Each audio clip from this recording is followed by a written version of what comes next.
Hello, and welcome to week 4 of our nutrition course. This week, we are going to start out talking about the last two macronutrients, fats and carbohydrates, or carbs. So we're going to get ourselves started with fats, dietary fats in particular. And the types of foods that have fat in them are things like avocados, oils like olive oil and coconut, nuts and seeds, butter. You can also have a lot of different processed foods have more unhealthy forms of fat in them, although we're not really covering them today because we know in general we want to avoid processed foods except for that last 10% of our diet that is not specifically targeted towards eating as healthy as possible. So the functions of fat are, there are quite a few, but just to give you a quick summary, they are a large energy store. There are 9 calories per gram, which is more than double what you get for carbs and protein. And this is often why low-fat diets are recommended for weight loss. It's simply because if you eat fat, it tends to make you feel more full, or at least this is the theory. And so fats themselves, people get this confused. Dietary fat is not necessarily unhealthy. It's just very calorie dense. So the problem with eating fat is that 1 gram of fat is going to give you 9 calories, whereas 1 gram of carbs will only give you 4. You're actually getting double the amount for the same amount of weight. And people confuse the fact that dietary fat is different from your body fat, which we'll talk about in just a moment. Another function is that dietary fats are hormone building blocks for things like estrogen and testosterone, and that does have a pretty big impact on body composition. Another one is vitamin for my American friends, absorption, and your body cannot actually process vitamins without dietary fat. So it is not recommended to cut it out of your diet entirely. There are 3 types of fats, saturated, monounsaturated, and polyunsaturated. And we suggest getting your dietary fats from all 3. As a quick summary, saturated fats include things like butter and red meat. Monounsaturated fats are things like olive oil, avocados, and almonds. And polyunsaturated fats are things like salmon, nuts, and seeds. Like I said, we recommend a mix of all 3. Years ago, they used to demonize these saturated fats and say that they were really, really bad. And then people cut them out to almost unhealthy levels.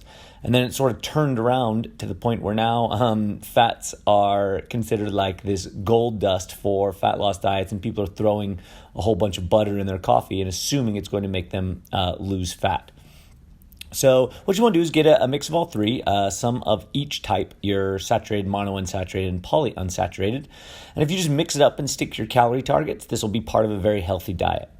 The only one that I'd really recommend to make sure is if you're not eating salmon or other fatty fish, I would go ahead and take a fish oil supplement. It's a pretty important part of your overall health, and I do know some people that just can't stand the taste or texture of fatty fish.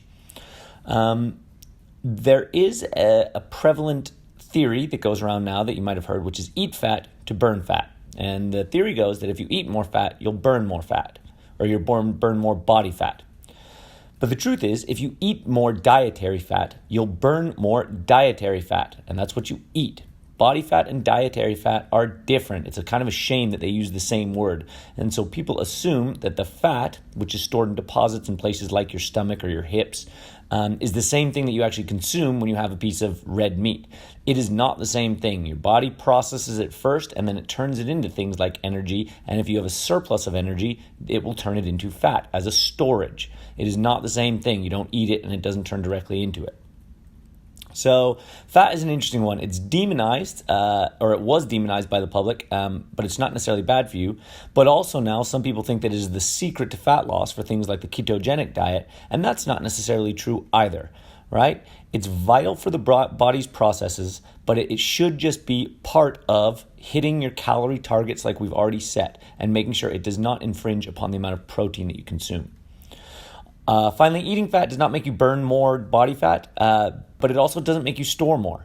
So just because you're eating fat doesn't mean you're going to become fatter or you're going to lose fat. You just need to keep sticking to your calorie targets like we've been going over and over and over again on this course. So let's move on to carbohydrates. Carbohydrates are the last macronutrient to discuss. They come from sources like fruits, vegetables, rice, bread, potatoes. You can also have unhealthy sources like sugars and sweets. In terms of carbohydrate functions, it provides energy quickly. So there are 4 calories per gram, but your body processes it much quicker than fat, so it can use it more quickly. Carbohydrates aid in digestion. In particular, we're discussing fiber with that. And then it adds volume to your daily nutrition, which is related to something that we discussed in terms of calorie density in another video. And basically, often foods like fruit and veggies provide a lot of food in terms of grams without a lot of calories. So 10 grams of spinach and raspberries is going to be a lot less calories than 10 grams of, let's say, steak or something similar that's high in fat. So you can eat a whole lot of them without feeling full, and that's helpful both for people who want to lose weight and for people who want to gain weight. For people who want to lose weight but they're used to eating quite a bit, you can still have the same amount of grams of food without getting too many calories. And for those that need to eat a lot of or that are trying to gain weight, then they want to make up a little smaller portion of their diet from things like fruits and vegetables.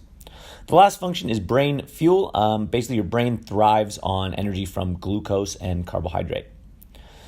So let's talk about surviving versus thriving. And this is something that we discuss in terms of how much carbohydrate you should consume.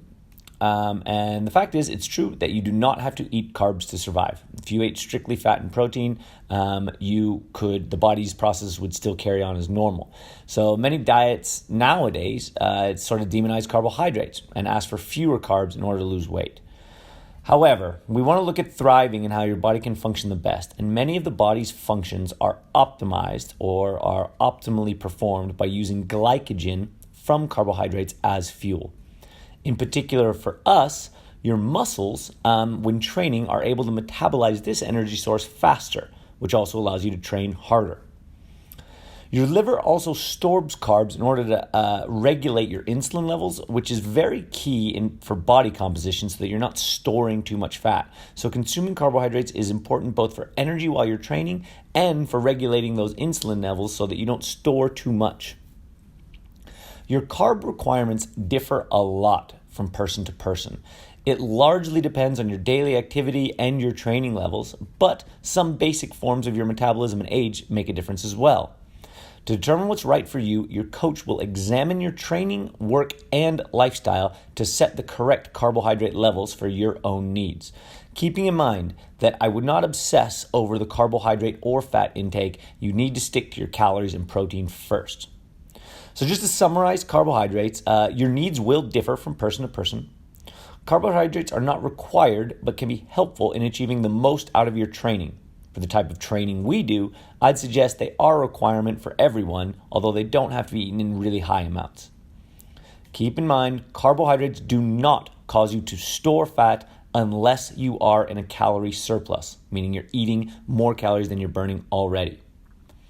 So just a quick summary on carbs versus fat, and people argue a lot over which is better. And the truth is the answer is neither.